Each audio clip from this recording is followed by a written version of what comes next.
함께 들을 하나님의 말씀입니다. 신약성경 누가복음 23장 26절에서 31절입니다. 누가복음 23장 26절에서 31절 교독하시는데 제가 먼저 읽고요. 31절은 함께 읽겠습니다. 그들이 예수를 끌고 갈 때 시몬이라는 구레네 사람이 시골에서 오는 것을 붙들어 그에게 십자가를 지워 예수를 따르게 하더라.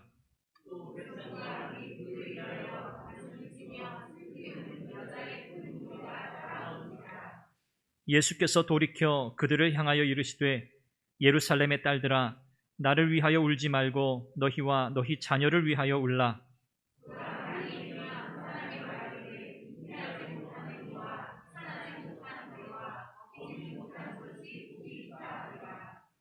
그때 사람이 산들을 대하여 우리 위에 무너지라 하며 작은 산들을 대하여 우리를 덮으라 하리라. 푸른 나무에도 이같이 하거든 마른 나무에는 어떻게 되리요 하시니라. 아멘. 2014년 4월 16일 잊을 수 없는 날입니다. 여러분 이 날이 어떤 날인지 혹시 기억하십니까? 인천을 출발해서 제주도로 향하던 여객선 세월호가 전남 진도군 앞바다에서 침몰하는 사고가 있던 날이죠. 497명이라는 승객을 태우고 가던 배였습니다. 결국 사망자, 실종자 포함해서 304명이라고 하는 생명이 희생된 그런 참 비참한 날이죠. 유례없는 인명 피해가 났던 날이었습니다. 저희 가족은 이제 미국에서 유학 중이었는데 그 TV 뉴스를 통해서 보도되는 것을 보고 얼마나 놀랐는지 모릅니다. 뭐 할 수 있는 것은 없고요. 너무 안타깝고 저희들도 참 힘든 시간을 보냈습니다. 저희 집 문 앞에는 그날을 기억하는 의미의 그 노란 리본을 이렇게 달아 놓았었습니다. 자녀들을 하루아침에 잃은 그 부모들의 심정 헤아릴 수 없을 것 같습니다. 얼마나 참담할까. 어떤 위로도 어떤 설교도 귀에 들어오지 않을 겁니다. 벌써 8년이 지났습니다. 얼마 전에 9월 초죠. 세월호 참사에 대한 사고조사 진상위원회 모든 그 조사를 이제 종결한다라는 그런 보도가 나왔습니다. 어떻게 우리가 잊을 수 있겠습니까? 지금도 여전히 부모들의 그 마음속에는 이 자녀들의 그 얼굴, 생전의 그 목소리, 그 몸짓 하나하나가 다 기억되고 있는데 말입니다. 아마 자식을 잃은 부모 그분들의 눈에는 평생 눈물이 마르지 않을 겁니다. 세상에 수많은 슬픔이 있습니다. 그러나 가족을 잃은 슬픔, 특별히 자녀를 잃은 부모의 슬픔은 그 무엇으로도 헤아릴 수 없을 겁니다. 오늘 본문의 말씀은 예수님께서 십자가를 지고 골고다 처형 장소로 가는 그 도중에 일어난 일을 기록하고 있습니다. 예수님의 뒤를 따르던 많은 무리들이 있습니다. 그 가운데 많은 여인들이 예수님의 뒤를 따르며 가슴을 치며 슬피 울며 따랐습니다. 큰 슬픔 가운데 빠져 있는 이 여인들을 향해서 주님은 돌이켜 이렇게 말씀하시죠. 예루살렘의 딸들아 나를 위하여 울지 말고 너희와 너희 자녀들을 위하여 울라. 주님의 죽음을 앞두고 있는 사람들, 주님을 사랑하던 사람들, 지금도 여전히 사랑하고 있는 이 여인들, 곧 주님을 더 이상 볼 수 없을 거라고 하는 그 큰 슬픔, 그 상실감에 빠져 울며 따르고 있는 이 여인들에게 나를 위하여 울지 말라. 너희와 너희 자녀를 위하여 울라고 하신 우리 주님의 이 말씀은 과연 어떤 의미였을까요? 오늘 수많은 슬픔 가운데 살아가고 있는 저와 여러분들에게도 오늘 주님의 이 말씀이 어떤 의미를 갖는가 오늘 함께 나누어 보려고 합니다. 주님께서는 먼저 자신을 위해 울지 말라고 하셨습니다. 여러분 인간적으로 생각하면 울 수 있죠. 울지 않는 게 사실은 더 이상하지요. 그렇게 사랑하던 주님, 주님으로부터 받은 그 큰 은혜, 그 사랑, 그 경험이 있는 사람들이 어찌 울지 않을 수 있겠습니까? 그 인간적인 슬픔, 그건 사실 당연한 거죠. 우리 주님께서 빌라도의 법정에서 그야말로 졸속 재판을 받으셨잖아요. 법대로 한 재판이 아니었죠. 그리고 예수님은 바로 십자가형에 처해지고요. 비아 돌로로사라고 하는 슬픔의 길, 그 고난의 길을 걸어서 골고다로 향하셨습니다. 지금도 매년 우리가 흔히 이제 순환절이라고 그렇게 표현하는데 부활절 이전 2주간의 기간을 가리킵니다. 전 세계 사람들이 예루살렘을 방문합니다. 그래서 주님이 걸어가셨던 그 길, 비아 돌로로사라고 하는 그 길을 그들도 따라가면서 웁니다. 눈물을 흘립니다. 주님의 그 고난, 주님의 그 고통을 기억하면서 그 길을 걸어가죠. 여러분들께서도 아마 그 영화 패션 오브 크라이스트라고 하는 영화를 보셨을 겁니다. 그 길을 아주 자세하게 묘사하고 있는 영화죠. 복음서에 보면 예수님께서 걸어가신 그 길을 사실 그렇게 자세히 다루지 않습니다. 그냥 아주 간략하게만 언급하죠.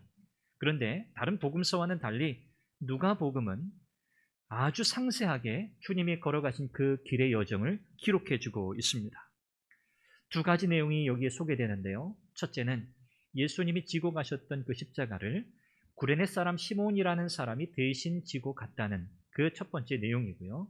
두 번째는 울면서 예수님 뒤를 따라가고 있는 여인들에게 예수님이 나를 위해서 울지 말라, 너희와 너희 자녀를 위해서 울라고 하신 그 말씀, 이 두 가지 내용이 이 비아 돌로로사라고 하는 이 길의 여정 속에 나타나는 내용이라고 누가는 기록하고 있습니다.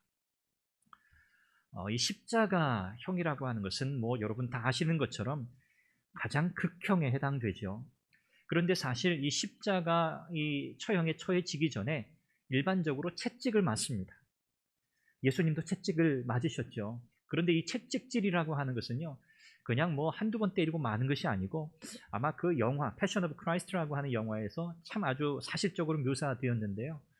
정말 차마 눈 뜨고 볼 수 없는 그런 장면이죠.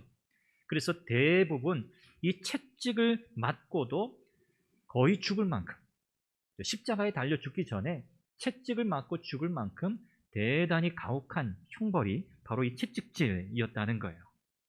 예수님이 이런 채찍질을 당하셨으니 얼마나 그 육신이 힘이 없으셨겠습니까? 이미 약해질 대로 약해진 그런 상태죠. 그 십자가를 지고 갈 수 있을 만한 힘이 우리 주님께 남아있지 않았어요. 그렇기 때문에 누군가는 이 십자가를 대신 지고 가야 하는 상황이 벌어진 거고요. 그때 바로 구레네 사람 시몬이라고 하는 사람이 예수님의 십자가를 대신 지고 가게 됩니다. 이 구레네 사람 시몬, 성경은 이 사람에 대해서 아주 구체적으로 자세하게 막 언급하고 있지는 않습니다만 마가복음 15장에 보면 그에게는 두 아들이 있었다고 소개해요. 알렉산더와 루포라는 두 아들을 가진 구레네 사람 시몬이라고 소개가 되죠. 그리고 로마서 16장 13절에 보면 바울이 이 루포라는 이 시몬의 아들을 언급하고요. 또 루포의 어머니를 언급합니다. 그러니까 시몬의 아내죠. 루포를 가리켜서는 주 안에서 택함을 입은 자라고 그렇게 묘사하고요. 그리고 그의 어머니 곧 구레네 사람 시몬의 아내를 향해서는 곧 내 어머니라고 그렇게 부릅니다. 아마도 이 구레네 사람 시몬은 예수님의 십자가를 대신 진 그 이후에 아마 우리 주님을 영접하게 되었을 것으로 봐요. 온전한 믿음을 가지게 되었고 그 가족까지도 이 믿음 안에 살게 된 것으로 보입니다. 그리고 특별히 그의 아내, 루포의 어머니로 소개되고 있는 그의 아내가 바울의 사역을 아주 신실하게 잘 도왔을 것으로 그렇게 여겨져요. 왜냐하면 말씀드린 것처럼 바울이 그의 어머니는 곧 내 어머니와 같다, 그렇게까지 표현했기 때문에 그렇죠. 아마 이 구레네 시몬을 통해서 예수님의 그 마지막 여정, 십자가를 향하는 그 마지막 여정이 교회를 통해서 계속해서 그 증언이 전달되었을 것이라고 저는 생각합니다. 이 구레네 사람 시몬이 예수님의 십자가를 대신 지신 그 장면에 이어 예수님을 따르던 여인들, 그들의 모습이 소개되죠. 가슴을 치면서, 이 가슴을 친다는 것은 가장 비통한 심정을 드러내는 표현입니다. 가슴을 치면서 예수님의 뒤를 따른 이 여인들, 왜 울었을까? 왜 그렇게 가슴을 치면서 우는 겁니까? 뭐 이런 질문을 해서 뭐 하겠습니까마는, 이 여인들이 우는 이유는 뭐죠? 우리 주님께로부터 받은 은혜가 너무 컸기 때문에 그렇습니다. 뭐 나랑 별 상관없는 사람, 뭐 별 관계없는 사람, 뭐 이렇게까지 비통한 심정으로 울며 따라갈 일이 없지요. 그러나 이 여인들은 정말 큰 은혜를 받은 여인들이었어요. 눈물로 예수님의 발을 씻기던 여인, 간음하다가 현장에 잡혀서 돌에 맞아 죽을 뻔했던 그 여인, 예수님께 용서받은 그 여인, 이런 여인들이었어요. 이 여인들은 예수님을 곧 잃게 될 것이라고 하는 슬픔에 깊이 잠겨 있었습니다. 인간적인 슬픔이죠. 비통할 수밖에 없죠. 그런 이 여인들을 향해서 예수님은 돌이켜 예루살렘의 딸들아 라고 부르시며 나를 위해 울지 말라고 말씀하세요. 여기 예루살렘의 딸들아 라고 하는 이 표현은 관용적인 표현인데요, 이 여인들에게만 해당되는 표현이 아닙니다.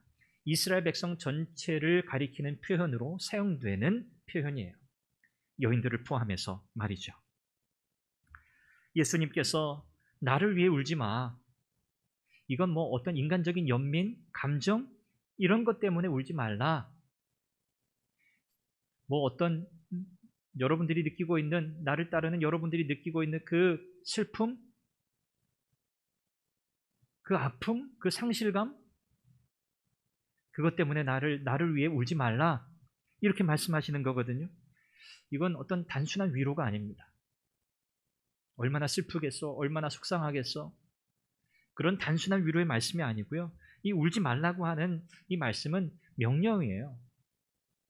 아유, 울지 마. 그냥 우리는 그렇게 이야기할 수 있잖아요, 서로 슬픔을 당했을 때.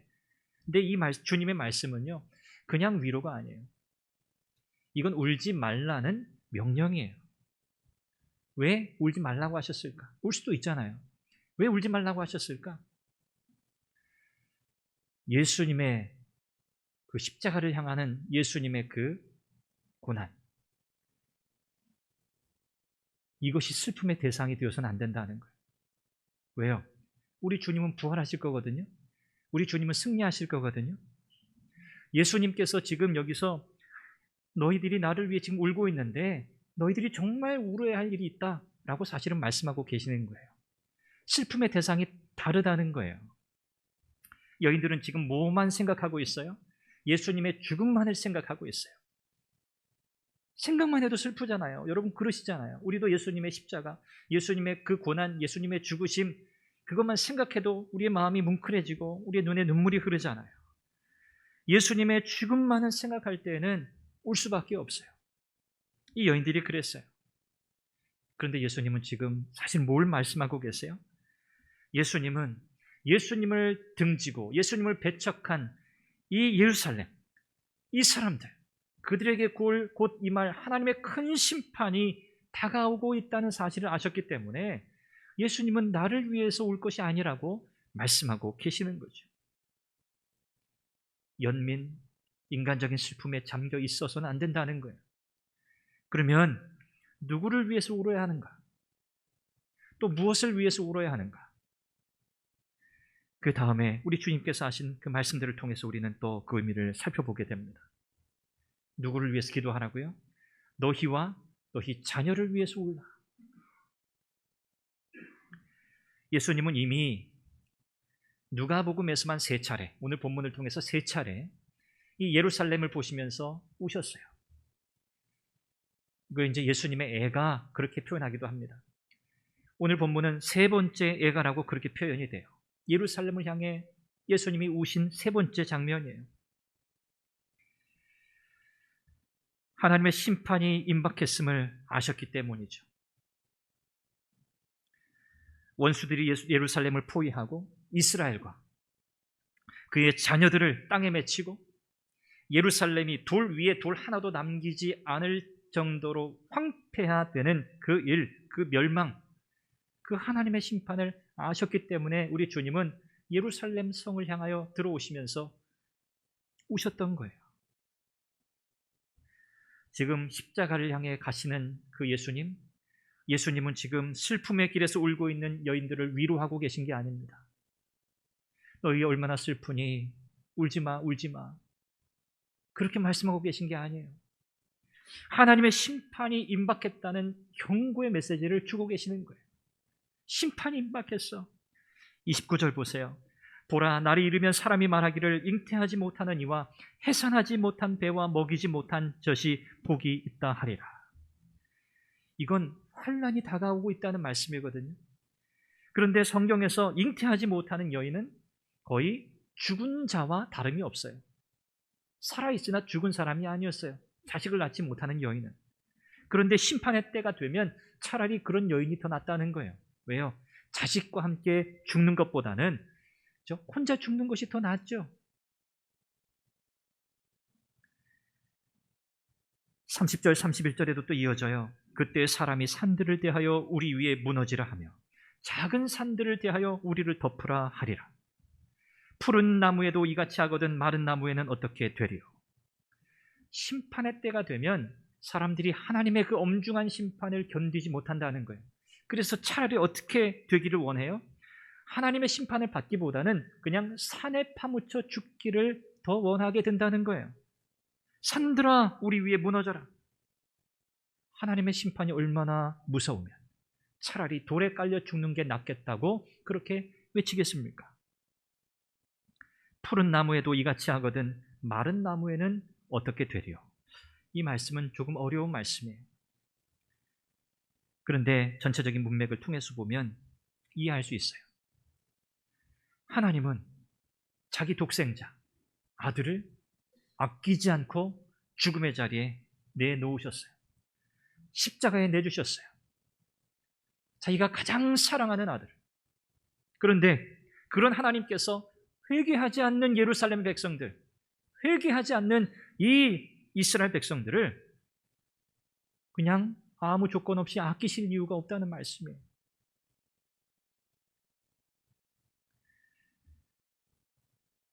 너희와 너희 자녀를 울라라고 하는 말씀, 이것은 단순히 슬퍼하라 그 말씀이 아닙니다. 하나님의 심판이 곧 이를 줄 알고 속히 회개하고 돌이키라는 말씀이에요. 한마디로 심판의 메시지입니다. 결국 주후 70년에 예루살렘은 멸망하게 돼요. 우리 주님은 이 사건을 내다보시면서 우셨던 거예요. 그리고 이 예루살렘의 멸망이라고 하는 것은 궁극적인 마지막 최후의 심판의 때를 가리키고 있는 사건이기도 합니다. 사랑하는 여러분, 오늘 우리는 과연 무엇을 위해 울어야 할까요? 너희 자녀를 위하여 울라 하신 우리 주님의 말씀이 제 마음에 참 깊이 새겨졌습니다. 우리 부모님들, 우리 자녀들을 위해서 기도하면서 참 많이 우셨잖아요. 무엇을 위해서 울어야 할까? 공부를 안 해서? 공부를 못해서? 부모 말 순종하지 않고 속을 썩여서? 우리의 신세, 형편, 상황, 처지 그런 거 한탄해서? 울 수 있죠. 울 수 있습니다. 그런데 이 말씀을 생각해 볼 때 정말 우리가 자녀들을 위해서 울어야 한다면 무엇 때문에 울어야 할까? 정말 필요한 걸 위해서 울어야 하지 않겠는가? 그런 생각을 하게 돼요. 부활하시고 승리하신 우리 주님을 위해서 우리는 더 이상 울 필요 없어요. 만약에 예수님이 십자가의 죽음으로 그분의 삶이 끝났다면 우리는 그 죽음을 생각할 때마다 안타깝고 비통하고 참담해서 그냥 눈물만 흘릴 거예요. 그게 끝이었다면, 예수님의 십자가가 끝이었다면. 그런데 그게 끝이 아니잖아요. 예수님은 다시 사셨고 예수님은 승천하셨고 지금도 살아계시고 온 세상을 다스리고 계시잖아요. 승리하신 주님이시잖아요. 그래서 우리는 우리 주님을 생각할 때 더 이상 슬퍼할 이유가 없어요. 주님의 죽음을 생각할 때 슬퍼할 이유가 없어요. 다만 우리는 내가 죄인인 것, 이 죄인 때문에 주님이 그 고난을 당하셨다는 사실, 나는 한없이 하나님 앞에 부끄럽고 무엇이라 말할 수 없는 죽어 마땅한, 하나님의 심판을 받아 마땅한 죄인이었다는 그 사실, 그 사실로 인해 우리는 애통해하고 비통해하고 참담해하면서 울 수 있어요. 하나님께서 내게 베푸신 은혜가 너무 감격스러워서 감격의 눈물을 흘릴 수 있어요. 감사의 눈물을 흘릴 수 있어요.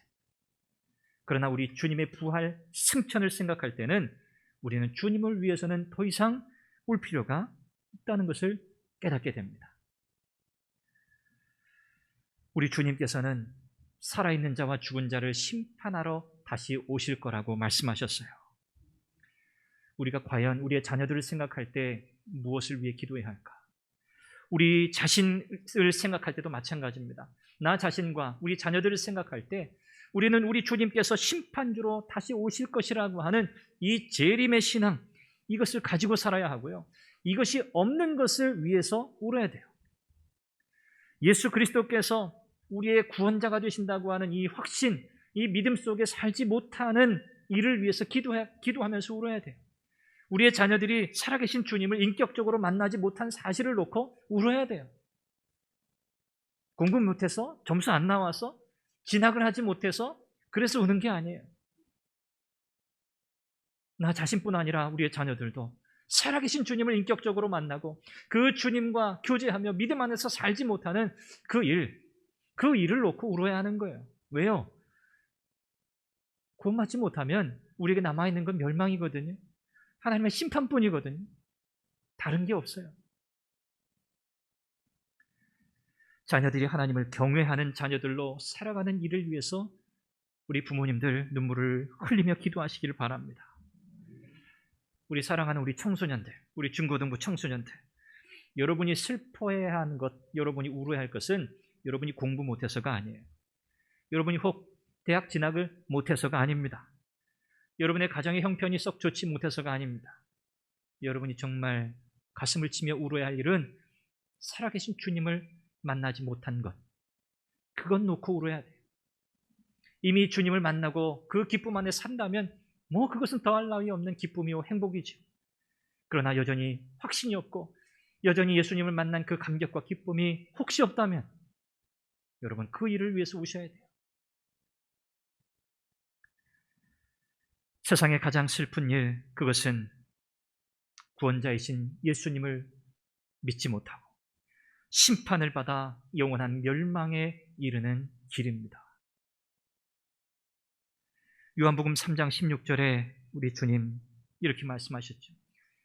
하나님이 세상을 이처럼 사랑하사 독생자를 주셨으니 이는 그를 믿는 자마다 멸망하지 않고 영생을 얻게 하려 하심이라. 예수님을 믿어야 할 이유가 여기 있어요. 예수님 믿지 않으면 멸망하는 거예요. 죽음으로 끝나는 게 아닙니다. 죽음 이후에 영원한 심판, 영원한 형벌이 기다리고 있어요. 요한일서 4장 9절 이렇게 말씀해요. 하나님이 자기의 독생자를 세상에 보내심은 그로 말미암아 우리를 살리려 하십니다. 예수님이 이 세상에 오신 이유는 분명해요. 저와 여러분을 살리기 위해 오셨어요. 예수님이 눈물을 흘리셨던, 예수님이 우셨던 이유는 바로 그거였어요. 구원받지 못하고 하나님을 등지고 배척한 백성들, 회개하지 않고 돌아오지 않는 그들이 당할 하나님의 진노와 심판을 생각할 때는 주님이 울 수밖에 없었어요. 왜요? 더 이상 기회가 없기 때문에. 그 하나님의 영원한 심판이 내려질 때 더 이상 기회가 없어요. 돌이킬 수 없어요. 그러니 회개하고 돌아오라는 말씀이에요. 오늘 저와 여러분들의 울음도 마찬가지여야 할 줄 저는 믿습니다. 우리는 과연 무엇을 위해 눈물을 흘리며 기도할 것인가? 예수 그리스도 안에 있는 생명, 그 구원의 은총을 경험하지 못한 이들, 하나님의 구원의 은총 가운데 있지 못한 이들을 우리의 가슴에 품고 울며 기도해야 할 줄로 믿습니다. 우리 자신을 살펴봅시다. 나는 과연 그 구원의 확신 가운데 살고 있는가? 나는 그 감격 가운데 살고 있는가? 나의 가족들, 나의 형제들, 나의 친구들, 동료들, 그들이 예수 그리스도를 알지 못하면 그들은 하나님의 심판, 영원한 진노 앞에 피할 길이 없는데 여러분, 그것이 우리의 슬픔이 되기를 바랍니다. 그것이 우리의 기도의 제목이 되기를 바랍니다. 우리가 하나님의 은혜를 먼저 받았습니다. 이 받은 은혜 우리만 누릴 것이 아니고요, 이 은혜 누리지 못한 이들에게 그 은혜를 나누어야 하지 않겠습니까? 이것이 교회의 사명이고 오늘 저와 여러분들의 사명인 줄 믿습니다. 우리의 삶을 통해, 우리 교회의 모든 사역을 통해 바로 예수 그리스도 안에 있는 이 구원 생명의 복음이 힘있게 세상 가운데 증거되기를 주님의 이름으로 축원합니다. 기도하겠습니다. 우리 같이 함께 기도하지요. 하나님, 예수님을 통해 내게 베푸신 하나님의 은혜가 얼마나 큰지요. 그 은혜를 생각할 때, 그 베푸신 사랑을 생각할 때 우리는 눈물을 흘리지 않을 수 없습니다. 나 같은 죄인을 용서하시고 나 같은 죄인을 하나님의 자녀 삼으신 하나님의 그 사랑은 이루 헤아릴 수 없고 형용할 수 없기에 그저 눈물을 흘리며 감사 또 감사할 수밖에 없습니다. 그 큰 사랑, 그 큰 은혜에 입은 나, 하나님, 그 사랑 경험하지 못한 이들, 나의 가족들, 형제들, 친구들, 동료들, 하나님, 그들에게 이 사랑, 이 십자가의 은혜 증거하게 하옵소서. 하나님께서 이 세상에 자기 독생자를 보내신 그 이유가 무엇인지 증거하게 하옵소서. 하나님의 사랑을 흘려보내는 통로가 되게 하여 주옵소서. 우리의 삶을 통해 복음이 힘있게 증거되게 해달라고 우리 같이 함께 한 목소리로 기도하겠습니다. 자비하신 아버지 하나님, 하나님께서 오늘 우리에게 주의 말씀을 통하여 하나님의 사랑과 하나님의 구원의 은총이 얼마나 우리에게 크고 놀라운지를 다시 깨닫게 하시고, 하나님, 정말 우리가 무엇을 위해 울어야 할 것인지를 다시 말씀하여 주시니 감사합니다. 하나님, 세상에는 울 일이 너무나 많습니다. 슬퍼할 일이 너무나 많습니다. 우리를 고통스럽게 하는 일이 너무나 많습니다. 그러나 정작 우리가 울어야 할 일을 위해서는 우리는 울지 못합니다. 아버지 하나님, 우리가 정말 울어야 할 일, 그 일을 위하여 울 수 있는 마음을 주옵소서. 주여, 아직도 예수 그리스도 안에 있는 십자가 그 구원의 은총을 경험하지 못한 그 일을 위하여 우리가 눈물을 흘리게 하옵소서. 하나님, 복음이 하나님 세상 끝까지 증거되어야 하겠사오니 우리의 삶을 통하여 예수 그리스도의 십자가 그 생명의 능력이 증거되게 하여 주옵소서. 아버지 하나님, 은혜를 더하여 주옵소서. 자비하신 하나님, 우리 인생에는 울어야 할 일들이 너무나 많습니다. 슬픈 일이 너무나 많습니다. 고통스러운 일들이 너무나 많습니다. 우리의 마음을 짓누르는 일들이 너무나 많습니다. 그래서 우리는 울고 또 웁니다. 가슴을 치며 또 가슴을 칩니다. 그런데 주님, 우리가 정작 울어야 할 일을 위해서는 그렇게 울지 못했습니다. 하나님의 은혜, 하나님의 사랑을 경험하지 못한 이들, 그들이 하나님의 진노와 심판 앞에 견딜 수 없다는 사실, 예수 그리스도를 그들의 구원자로 그들이 영접하지 아니할 때 그들은 영원한 멸망에 처할 수밖에 없다는 사실, 우리는 그 일을 놓고 울지 못했습니다. 자비하신 아버지 하나님, 우리에게 그 눈물을 회복시켜 주시옵소서. 한 영혼 한 영혼이 주님께로 돌아오는 그 일을 위하여 우리의 마음에 간절함으로 하나님 앞에 울며 기도하는 마음을 주옵소서. 하나님, 우리 교회를 통해 이 십자가의 복음, 생명의 복음이 힘있게 세상에 증거되게 하여 주옵소서. 우리 성도들의 삶을 통하여 예수 그리스도의 그 사랑이 증거되게 하옵소서.